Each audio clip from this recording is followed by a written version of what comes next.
बिस्मिल्लाहिर्रहमानिर्रहीम। तो last class में हम लोग पॉइंट इलास्टिसिटी ऑफ डिमांड पे बात कर रहे थे और हम उसको मैथमेटिकली और ज्योमेट्रिकली भी कैलकुलेट करना सीख चुके थे। फाइनली ज्योमेट्रिकल कैलकुलेशन के हवाले से हमने मुख्तलिफ पॉइंट्स देखने हैं और हमें पांचों केसेस वेरीफाई करने हैं। तो ये आपके सामने लास्ट डायग्राम बनाया था और फिर मैंने पूछा था कि कौन से पॉइंट पे क्या इलास्टिसिटी ऑफ डिमांड होगी। तो हम बोलते हैं जनाब सबसे पहले क्या लेते हैं, हम पॉइंट सी लेते हैं। हम बोलते हैं पॉइंट सी पर इलास्टिसिटी ऑफ डिमांड जो है वो बराबर है किसके, area area below the point divided by area above the point. यानी अगर आप एरिया बिलो द पॉइंट को डिवाइड कर दो किससे, distance below the point, distance बोलना है, distance distance below the point divided by distance above the point, तो आपका आंसर बराबर आएगा। मतलब when distance below the point is equal to the distance above the point, तो आंसर इलास्टिसिटी का 1 के बराबर आएगा। अच्छा जी, तो मतलब क्या हुआ जनाब, C D dash divided by what, C D, C से लेकर डी डैश तक का फासला बराबर है सी से लेकर डी तक के फासले। तो ये आपका आंसर जो है यहाँ पर किसके बराबर आ गया, 1 के बराबर आ गया। उसके बाद area below the point, when area below the point is less than the area above the point, तो elasticity of demand क्या हो जाएगी आपकी, less than 1 हो जाएगी। तो ED is equals to what, E D dash divided by what, ED।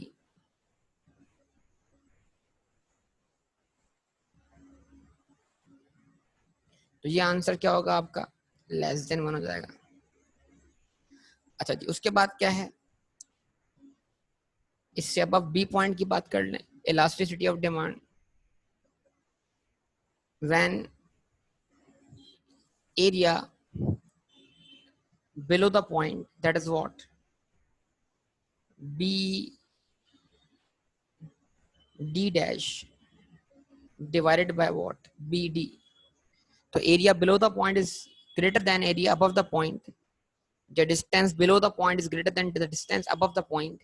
तो आपका जो आंसर होगा वो क्या होगा, वो आपका आंसर बन जाएगा बेटा ग्रेटर देन 1। यस और नो।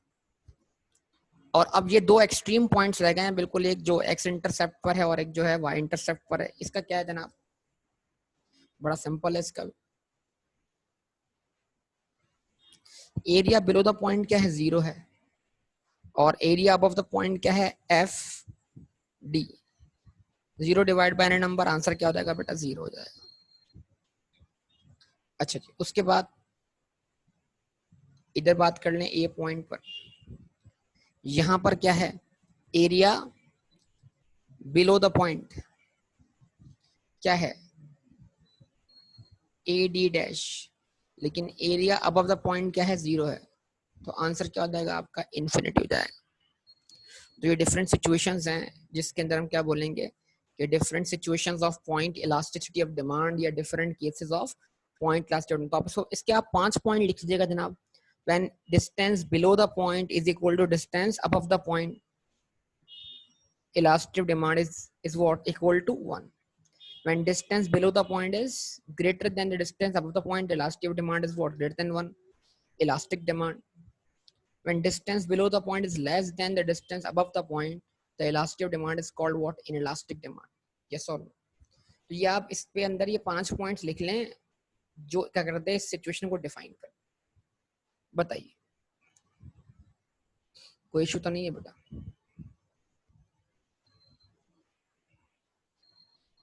सही है ना?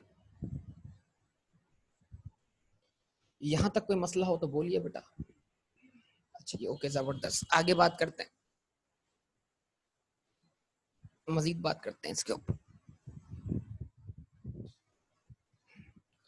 अच्छा जी, अब यहाँ से हम अपना केस को आगे लेके जाते हैं और केस को आगे बढ़ाते हैं। वो क्या है जनाब, टॉपिक हमारा क्या है आज का,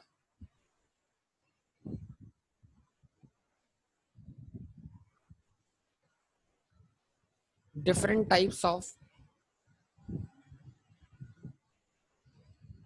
elasticity of demand.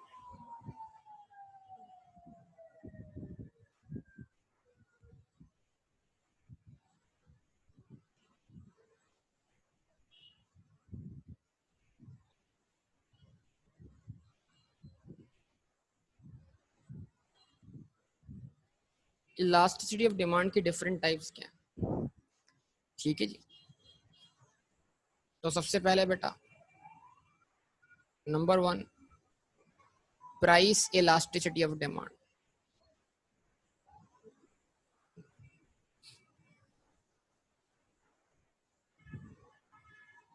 यानी इलास्टिसिटी वर्कआउट की हमने विद रेफरेंस टू प्राइस। ये तो हम पढ़ चुके हैं ना। तो अब तक जो कुछ भी हमने पढ़ा वो क्या था? वो प्राइस इलास्टिसिटी ऑफ डिमांड थे। यानी डिमांड को मुतासिर करने वाला सबसे प्राइमरी फैक्टर क्या था? प्राइमरी फैक्टर क्या था बताइए आप सब। डिमांड को मुतासिर करने वाला सबसे प्राइमरी फैक्टर क्या था? बोलिए, बताइए।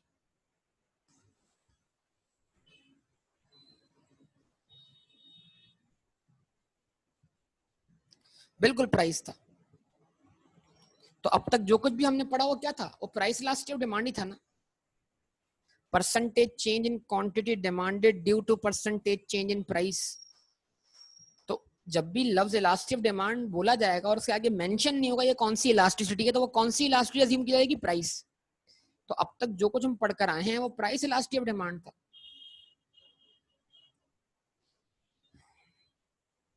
लेकिन सेकेंडरी फैक्टर्स भी तो है ना। और सेकेंडरी फैक्टर में सबसे बड़ा फैक्टर कौन सा है भाई? बताइए।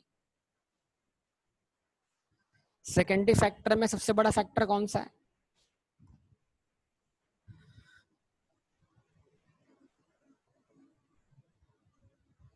Income elasticity of demand.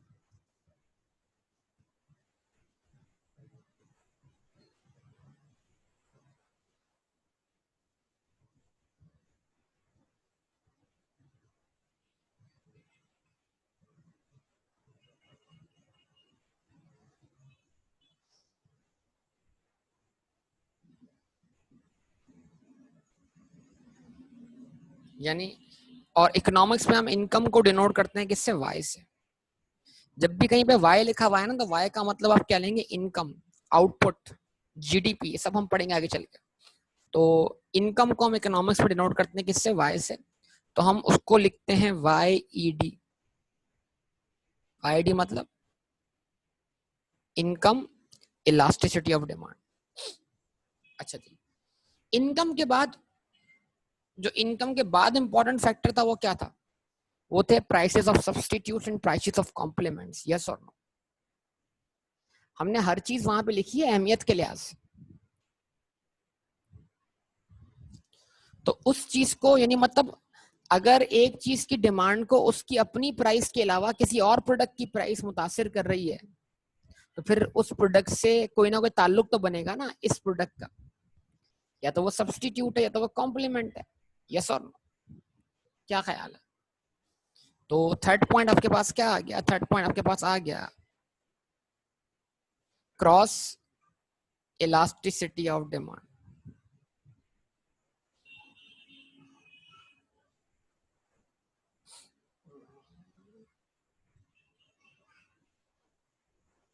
और क्रॉस इलास्टिसिटी डिमांड को डिनोट करते हैं क्रॉस से। क्रॉस मतलब ये एक्स, एक्स ई डी। तो जनाब ये different types of elasticity of demand के अंदर वन तो हम पढ़ते हुए आ रहे हैं, अब तक जो कुछ भी पढ़ा हमने वन ही था, उसको दोबारा लिखने की जरूरत नहीं है मुझे। आपसे जब भी कोई पूछेगा कि what is price elasticity of demand, तो आप बता देंगे it is the ratio of percentage change in quantity demanded due to percentage change in what? Price. Yes और नो? रिस्पॉन्स। और इस बुनियाद पर आप ना सिर्फ प्राइस इलास्टिसिटी ऑफ डिमांड को डिफाइन कर सकते हैं, बल्कि बेटा इसी बुनियाद पर आप तो इनकम इलास्टिसिटी ऑफ डिमांड को भी डिफाइन कर सकते हैं ना। अब जरा सोचिए कि जब हम अदर फैक्टर्स की बात करते तो हम प्राइस को कांस्टेंट मानते हैं ताकि अदर फैक्टर समझ में आ जाए। ऐसा था कि नहीं था?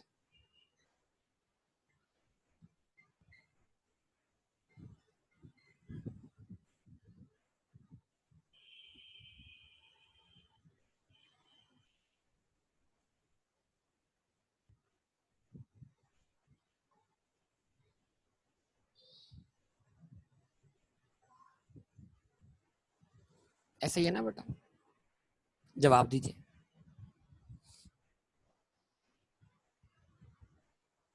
Okay now, what is income elastic demand?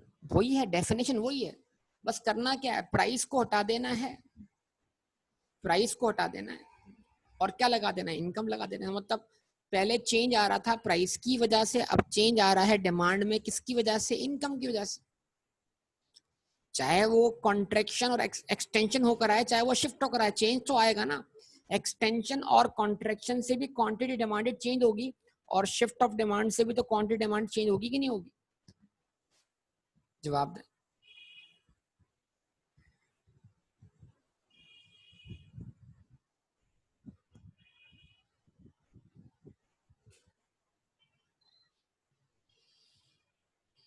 It is the ratio of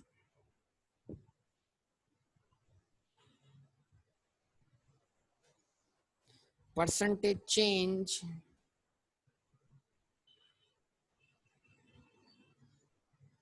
in quantity demanded due to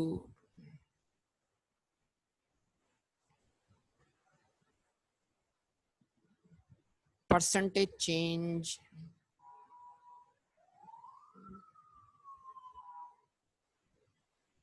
in consumers income। ऐसे ही, it is the ratio of percentage change in quantity demanded due to percentage change in consumers income। ऐसा है। और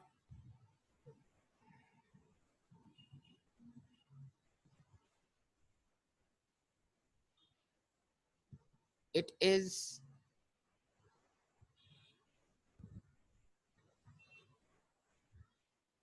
degree of responsiveness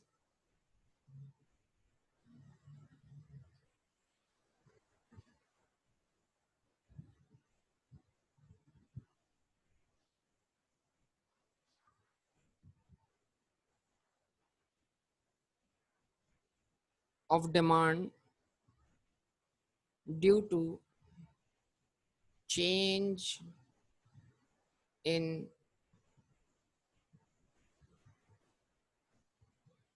consumers income। Demand का degree of change क्या होगा?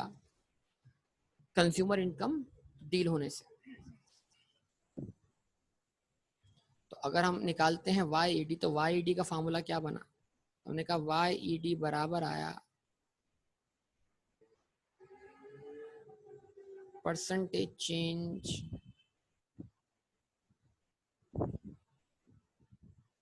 इन quantity demanded divided by what?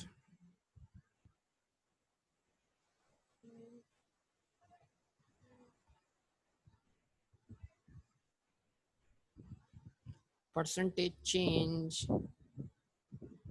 In what? Consumers income. Y क्या है? Y मतलब consumers income. Change in Q D, percentage change in Q D divide by percentage change in Y. Y मतलब income, consumers income. Yes और no? Disposable income, बहुत सारे नाम दे सकते हैं इसको आप। अच्छा जी, उसके बाद जनाब इसको, इसका फार्मूला बना लीजिए वैसे ही जैसे पहले बनाया था। Y D is equals to, फिर क्या होगा? क्वांटिटी डिमांड का परसेंटेज निकालना है, वही क्यू एन, वही minus Q not. Q N current quantity, Q N Q not old quantity,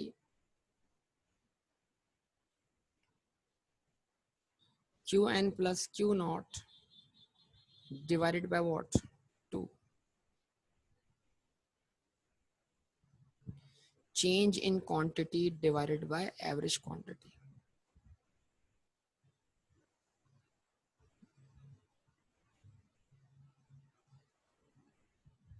ठीक है जी। उसके बाद P N, sorry P N नहीं ना भाई, अब तो क्या आएगा? वाई एन आएगा। वाई एन मतलब current level of income minus Y not previous level of income तो जब चेंज आएगा, change in income divide by average income, yn plus y not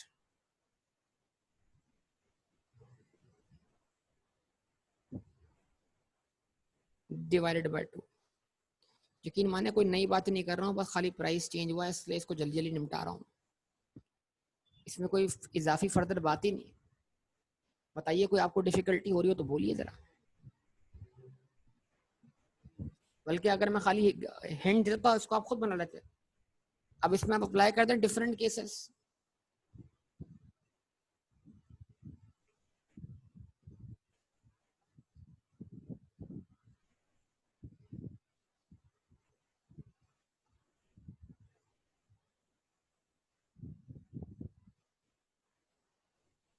different cases of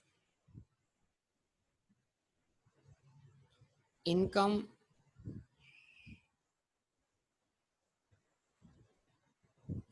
elasticity of demand।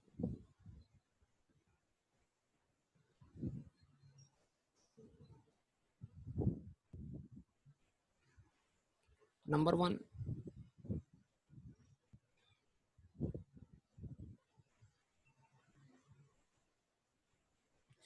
Income unit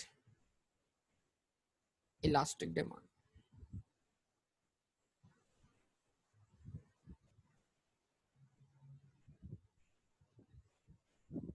हाँ जी, हाँ बता दीजिए आप लोग यार कि इनकम यूनिट इलास्टिक डिमांड कब होगी? Y D is equal to क्या होगा? 1 के बराबर होगा।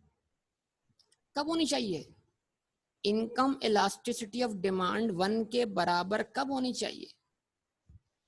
इनकम इलास्टिसिटी ऑफ डिमांड 1 के बराबर कब होनी चाहिए? बोलिए, बताइए बेटा। वही तो डेफिनेशन बना लीजिए। क्या बनेगी definition? When percentage change in quantity demand is equal to what? Percentage change in consumers income. Yes और no?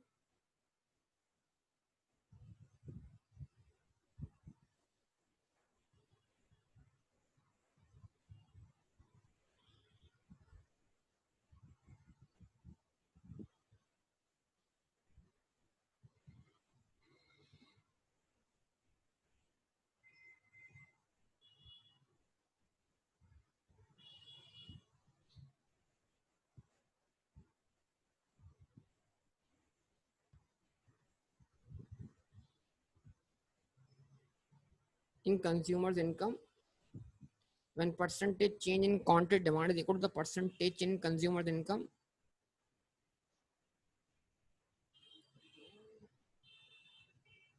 the demand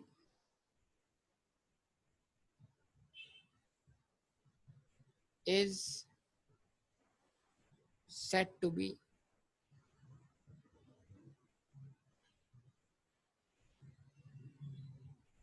income unit elastic demand. ठीक है जी। सेकंड केस क्या बना? इनकम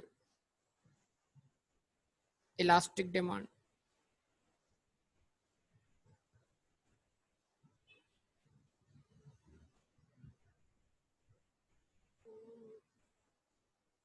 वाई डी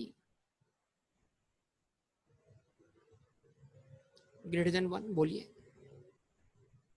ये कब होगा भाई? बोलिए।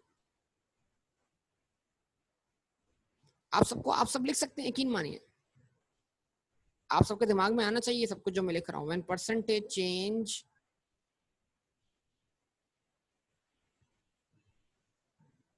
इन quantity demanded, quantity demand is not greater than 1। Percentage change एक अलग चीज है, देखिए ख्याल रखिएगा इस बात का। हो सकता है क्वांटिटी डिमांडेड तो बाजार जो वो इनकम से कम हो, लेकिन क्वांटिटी डिमांड जो चेंज है वो अब जो जिस वैल्यू का परसेंटेज बन रहा हो एज अ परसेंटेज उससे हाई हो। मतलब अगर क्वांटिटी डिमांडेड 2 है तो 2 जो है वो 10 का क्या बनेगा? 20% बनेगा। और इनकम जो है वो 10,000 से क्या हुई है? 11,000 हुई है। तो 1,000 से इजाफा हुआ है, तो बाजार 1000 जो है वो 2 से बड़ा क्या बड़ा है ना? 1000 2 से बड़ा है, लेकिन 1000 को जब हम क्या करेंगे, परसेंटेज बनाएंगे किसका, 10,000 का, तो वो क्या बनेगा, 10% बनेगा। एज अ परसेंटेज जो है वो क्वांटिटी डिमांड के परसेंटेज चेंज से क्या है, हाँ बिल्कुल, तो ये गलती मत कीजिएगा, quantity demand is greater then percentage change in quantity demanded is greater than percentage change in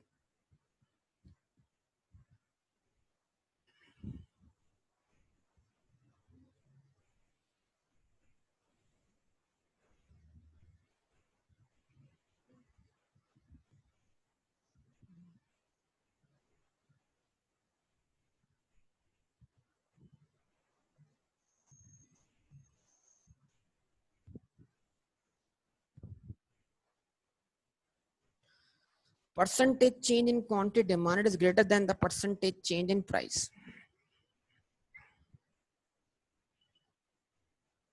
sorry price लिख दिया मैंने, income.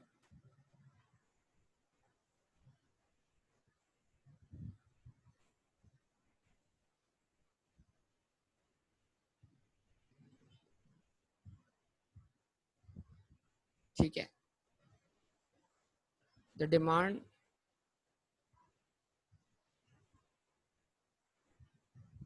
is said to be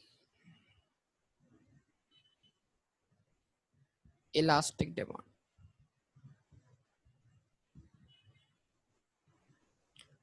Demand is said to be income elastic demand.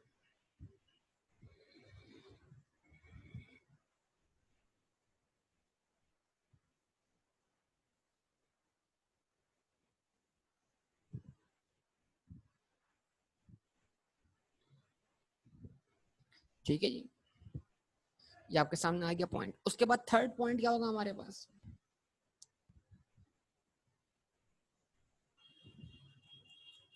ठीक है जी,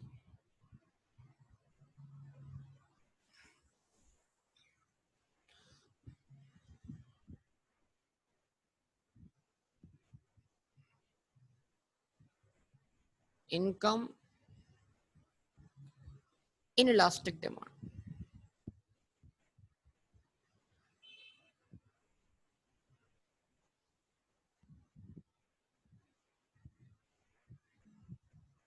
ठीक है, income in elastic demand, y ed is what, less than 1। ऐसा ही बेटा बोलिए,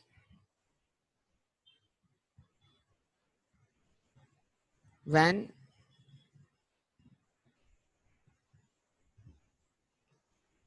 percentage change in quantity demanded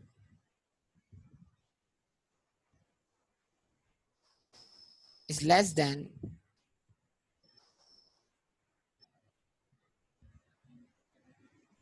percentage change in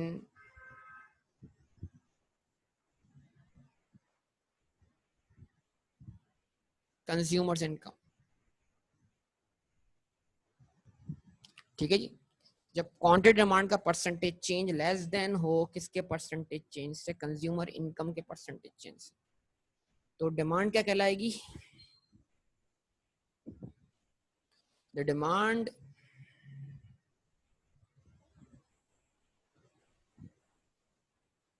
is said to be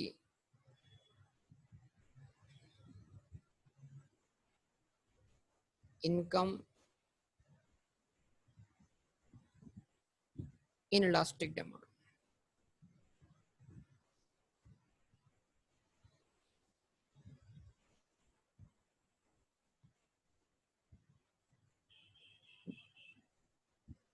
ठीक है जी, demand क्या कहलाएगी, इनकम इन इलास्टिक डिमांड कहलाएगी, ऐसा ही है, बोलिए।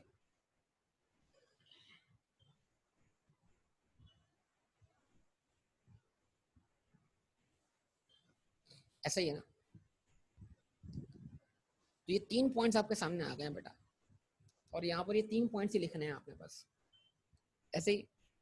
अच्छा, अब उसके बाद मसला ये है कि कौन वो जो क्या कहते हैं आपके पास प्राइस इलास्टिसिटी ऑफ डिमांड था, उसमें प्राइस का और क्वांटिटी डिमांडेड का क्योंकि आपस में क्या था, इनवर्स रिलेशनशिप था, तो लिहाजा उधर साइन आता था नेगेटिव आता था बेटा। वो नेगेटिव साइन की इंटरप्रिटेशन क्या थी, उस नेगेटिव साइन की इंटरप्रिटेशन क्या थी कि वो शो करता था कि प्राइस का और क्वांटिटी डिमांड का आपस में क्या है, इनवर्स रिलेशनशिप है। क्या ख्याल है, बोलिए। अब आप मुझे बताइए इनकम इलास्टिसिटी ऑफ डिमांड का साइन क्या आना चाहिए, नेगेटिव या positive? Income elasticity of demand का साइन क्या आना चाहिए, नेगेटिव या पॉजिटिव? पॉजिटिव क्यों? क्योंकि नॉर्मली इनकम का डिमांड के साथ क्या है, डायरेक्ट रिलेशनशिप है। क्या ख्याल है? लेकिन अगला सवाल आपसे कि क्या इनकम इलास्टिसिटी ऑफ डिमांड का साइन नेगेटिव आ सकता है? अगला सवाल आपसे कि क्या इनकम इलास्टिसिटी ऑफ डिमांड का साइन नेगेटिव आ सकता है? आ सकता है। अगर गुड्स क्या हो, इंफीरियर हो, गुड्स क्या हो, गिवन हो, पॉसिबिलिटी की बात कर रहा हूं ना, गिवन गुड्स का इनकम इफेक्ट क्या है, नेगेटिव है। गिवन गुड्स का इनकम के साथ क्या है, इनवर्स रिलेशनशिप है गिवन गुड्स की डिमांड का। तो देखिए जो पीछे पढ़, देखें हर चीज हमने एक तरतीब से पढ़ी है, उसके पीछे कोई ना कोई वजह है। किताब में ये वाला चैप्टर पहले है और वो वाला चैप्टर बाद में है, हमने इस चैप्टर को बाद में रखा, उसको पहले रखा।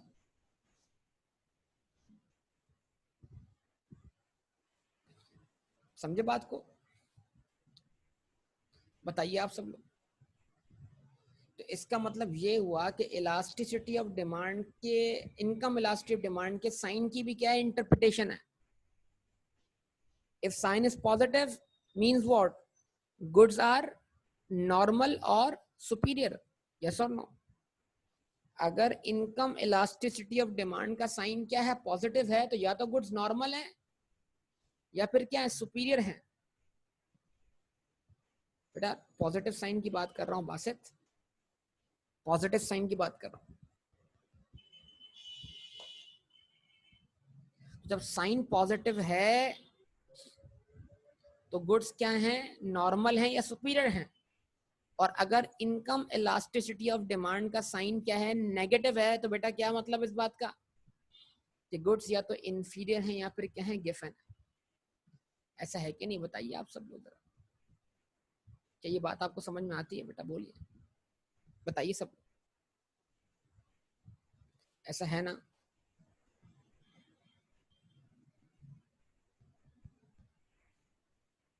अच्छा जनाब।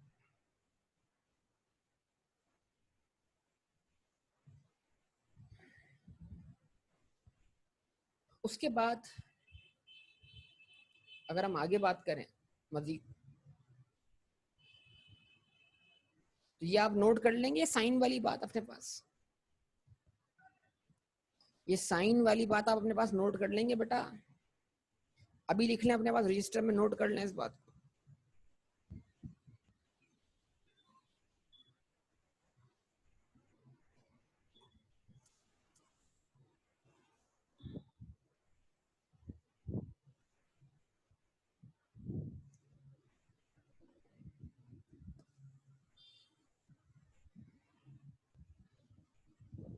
बताइए बेटा। अच्छा जी, आगे बढ़ते हैं भाई, मजीद बात करते हैं।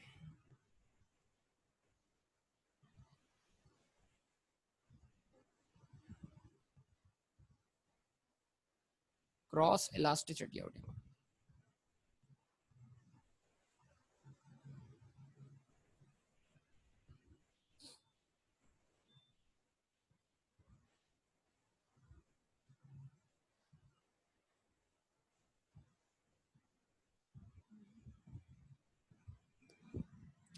अब ये क्या है, क्रॉस इलास्टिक डिमांड, इसको हम डिनोट कर रहे हैं किससे, एक्स ई डी से।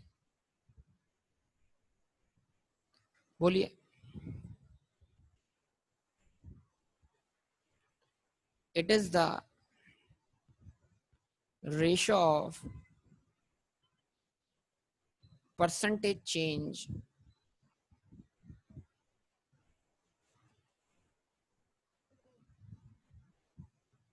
in quantity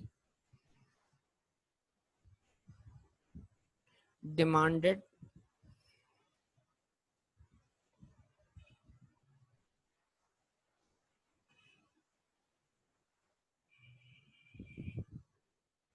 for good acts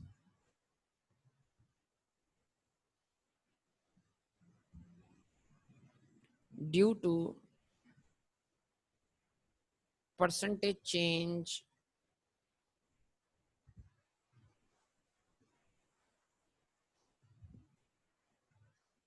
in, अब उसकी अपनी प्राइसेस नहीं है, प्राइसेस ऑफ अदर गुड्स है, प्राइसेस ऑफ वाई,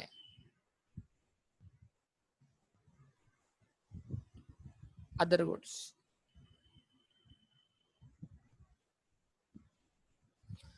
यानी एक गुड की क्वांटिटी डिमांड में तब्दीली आ रही है, एक गुड के क्वांटिटी डिमांड का परसेंटेज चेंज है, उसको आप कंपेयर कर रहे हो उस गुड के अपनी प्राइस के परसेंटेज चेंज से नहीं, बल्कि किसी और गुड की प्राइस के percentage change. It is a ratio of percentage change in quantity demanded for good X due to percentage change in prices of good Y. That is what other goods. Or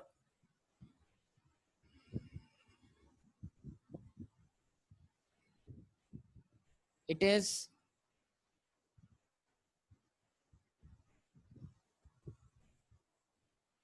degree of responsiveness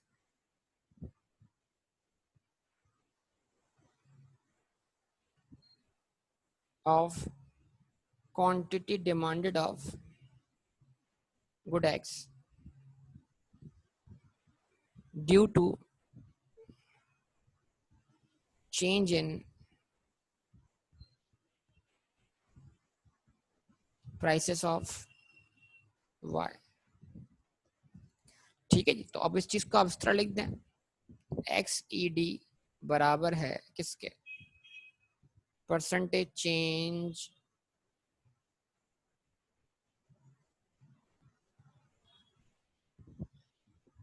in quantity demanded for good X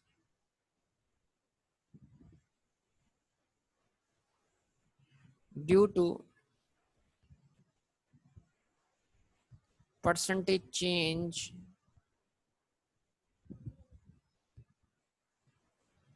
in prices of Y. ठीक है जी, ये आपको क्या हो गया, answer मिल गया इसका। मतलब यानी कि इस तरह आपको फ्रैक्शन मिल गई, फार्मूला मिल गया, इस तरीके से आप इसका भी इलास्टिसिटी वर्कआउट कर सकते हैं। इसका फार्मूला फिर क्या बनेगा, न्यूमरेटर तो हर केस में सेम ही है, Q N minus Q nought change in quantity demanded for what good X divided by Q N plus Q nought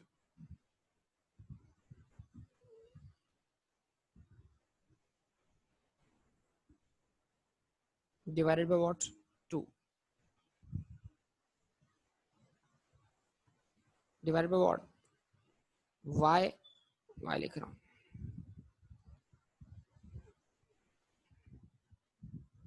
divided by prices of y, pyn py naught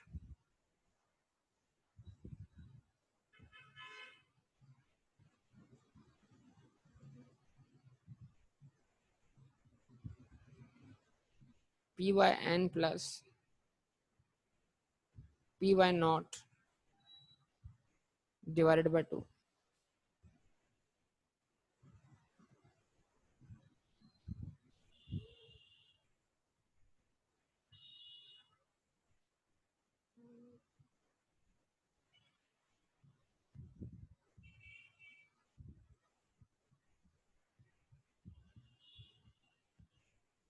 ठीक है जी, change in quantity demanded divided by average quantity demanded for good x, change in prices of y divided by average change in price of y, average prices of y। तो ये आपको मिल गया income इलास्ट, sorry ये आपको मिल गया cross elasticity of demand. Yes और no. तो समझ लें एक चीज पढ़ ली, दूसरी चीज देखें। अब मैं यही इसी पे फोकस हूँ कि एक हिस्सा आपने अच्छे तरीके से पढ़ लिया, अगला हिस्सा पढ़ना आपके लिए बिल्कुल आसान हो गया, वो जल्दी निपटना शुरू हो गया। इस तरह मैक्रो इकोनॉमिक्स भी आप इसी तरह ये समझ लें आप। लेकिन उसके लिए शर्त है कि आपको पिछली बातें याद होनी चाहिए, वो सारी कहानी वहीं से बन रही होगी पीछे। अच्छा जी, आगे बात करें मदीद भाई, यहां तक तो कोई इशू नहीं आ रहा ना किसी को भी?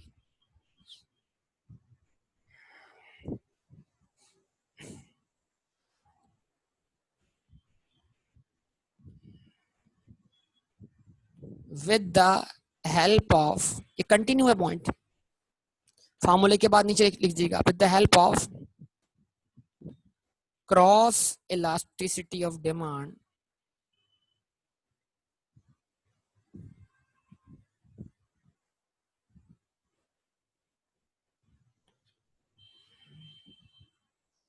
we can find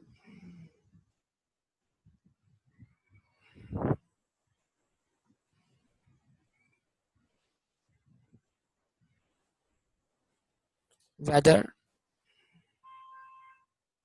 two goods are, number one, substitutes,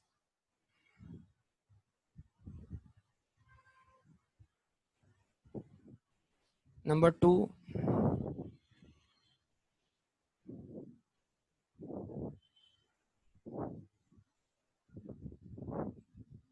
complements, and number three, independent।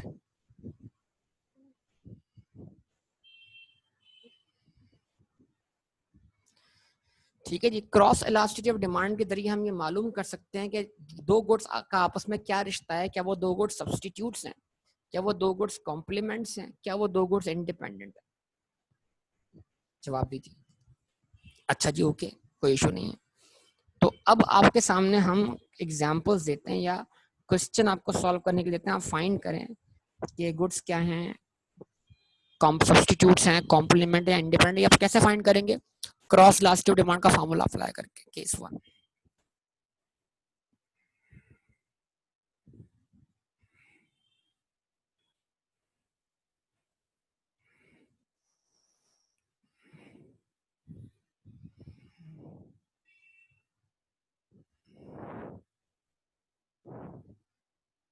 ये प्राइस ऑफ वाई है भाई, और ये क्वांटिटी ऑफ एक्स है।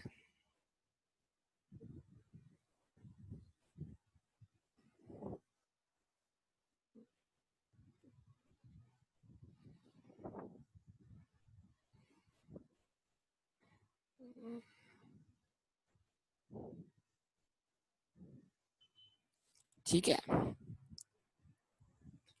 प्राइस 10 थी, क्वांटिटी 10 यूनिट्स थी।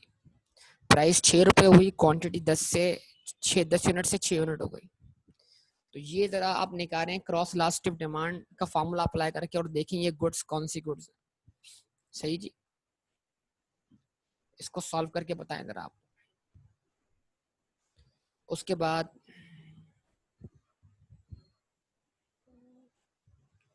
केस टू है।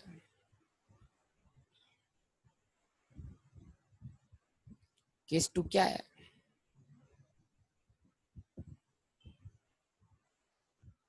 Price of Y, quantity of x.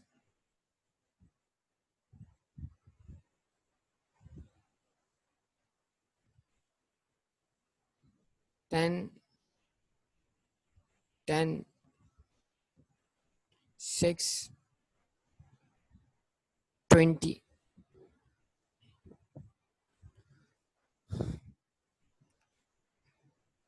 उसके बाद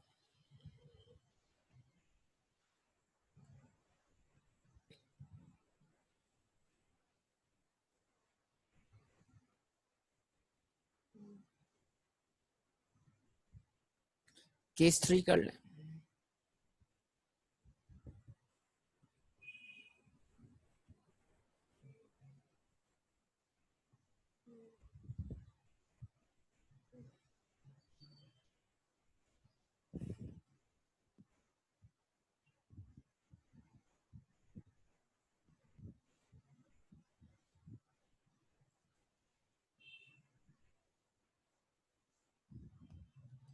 इन तीनों केसेस को आप क्या करें, पुट करें कहाँ पर, क्रॉस इलास्टिक डिमांड के फार्मूले में, इनके आंसर्स आए और आंसर्स देखकर आप बताएं। हमें आंसर नहीं चाहिए, हमें उस आंसर की इंटरप्रिटेशन चाहिए। मतलब बताइए कौन से केस में गुड्स सब्स्टिट्यूट हैं, कौन से केस में गुड्स कॉम्प्लीमेंट्स हैं और कौन से केस में गुड्स जो है वो इंडिपेंडेंट। इस सवाल के जवाब है। तो आपको 5 मिनट देते हैं, जरा देखिए आप करिए, करें सॉल्व। 5 मिनट लें, 10 मिनट लें, जिस तरह आप करना चाहें। जी जनाब, तो बेटा आपने इसको सॉल्व कर लिया, लिख लिया, बताइए, रिस्पॉन्स दीजिए मुझे।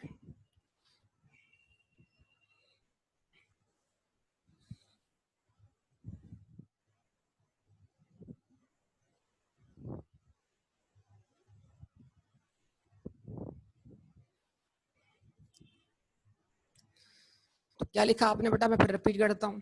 केस 1 का आंसर आपका जो आया वो पॉजिटिव आया, क्रॉस इलास्टिक डिमांड पॉजिटिव आई। तो हमने कहा when cross elastic demand has positive sign the goods are what, substitute to each other.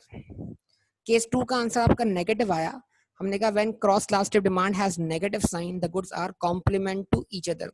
और केस 3 का आंसर आपका 0 आया, तो हमने कहा when cross elastic demand between two goods is 0 the goods are independent to each other. Yes और no, ये बातें आपने लिख ली होंगी अपने पास। अच्छा, ये थी किसकी इंटरप्रिटेशन, साइन की इंटरप्रिटेशन। अब डिग्री की इंटरप्रिटेशन क्या है, 1 या 1 से ग्रेटर देन होना क्या शो करेगा, परफेक्ट सब्स्टिट्यूट, परफेक्ट कॉम्प्लीमेंट। ठीक है, 1 से लेस देन होना क्या शो करेगा, इम्परफेक्ट, इम्परफेक्ट सब्स्टिट्यूट और इम्परफेक्ट कॉम्प्लीमेंट्स। सही है बेटा, बात समझ में आती है सबको? ठीक है, ऐसा है ना बेटा? तो कुछ चीजें क्या होती हैं, परफेक्ट सब्स्टिट्यूट होती हैं, बिल्कुल एग्जैक्टली, तकरीबन यूटिलिटी क्या करती है, सेम यूटिलिटी प्रोवाइड करने की कोशिश करती है, तकरीबन तकरीबन। यानी पेप्सी और कोका कोला को आपस में हम क्या बोल सकते हैं, they are what, perfect substitutes. Yes और क्या ख्याल है? अच्छा, अब एग्जाम्पल और दे रहा हूं मैं चाह रहा हूँ थोड़ी एग्जाम्पल दे दूं, आपको याद हो जाएगा। अच्छा, जिन बच्चों को घर अपने घर वालों की तरफ से वो बाहर से फास्ट फूड खाने की, मैकडोनल्ड्स या क्या कहते हैं केएफसी जाने की आदत लग जाती है, तो फिर वो आम दिनों के अंदर भी अपने पेरेंट्स से फास्ट फूड का ही मुतालबा कर रहे होते हैं। ऐसा होता है कि नहीं होता?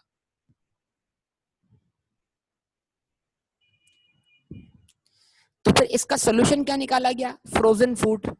कि आपको फ्रोजन फूड मिल रहा है, फ्रोजन फास्ट फूड मिल रहा है, बच्चा जब भी डिमांड करे वो निकाले घर में से एक पैकेट और क्या करें, उसको बना लें। अब आप रोज रोज तो उसको ले जाने से गए रहे कहां पर बेटा, केएफसी और मैकडोनल्ड। तो इसका मतलब क्या, वो फ्रोजन फूड जो है वो उस फास्ट फूड का एक तरह से सब्स्टिट्यूट है कि नहीं?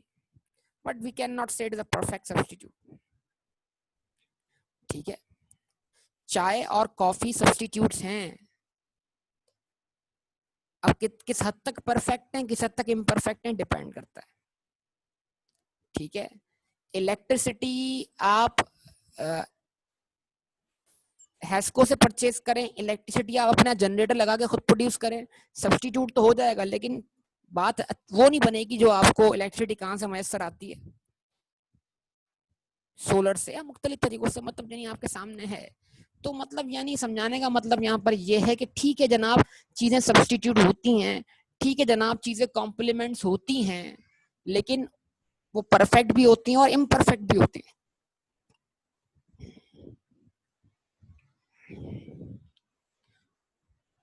ठीक है,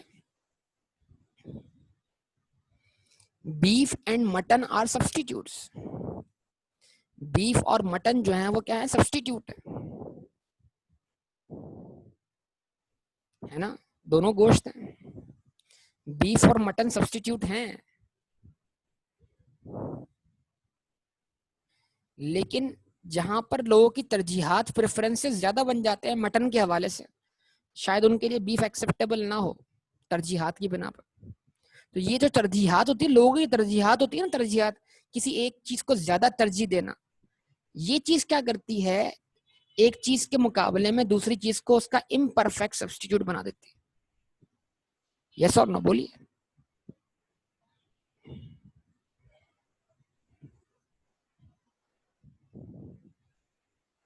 ऐसे ही है ना। तो ये सारी बातें बेटा आपके सामने हैं, इनको आप गौर करें, देखें, अप्लाई करें, समझें, तभी बात बनेगी। मतलब आप जो कुछ पढ़ रहे हैं उसको अपने इर्द गिर्द से ढूंढे ना। मसला सारा ये, इकोनॉमिक्स को पढ़ लेते हैं, अपने इर्द गिर्द तलाश करते नहीं। इकोनॉमिक्स सारी आपके इर्द गिर्द मौजूद है, तलाश करेंगे तो मिलना शुरू हो जाएगी। किताबी बातें करेंगे, थ्योरीज पढ़ेंगे तो फिर आपको थ्योरी लगेगी जनाब। आप उसको आसपास तलाश करें, अपनी लाइफ में तलाश करें, ऐसा ही है। अच्छा जी, अब यहाँ पर रुककर आपका एक टास्क है, यहाँ पर रुककर आपका एक टास्क है। वो टास्क क्या है सुनिएगा। नंबर 1, आपने एक टॉपिक कवर करना है स्टडी टेक्स्ट से, जिसका नाम है factors affecting elasticity of demand. ये बहुत इंपॉर्टेंट टॉपिक है, पेपर में 4 से 5 दफा आया हुआ है और ये कभी भी आ सकता है।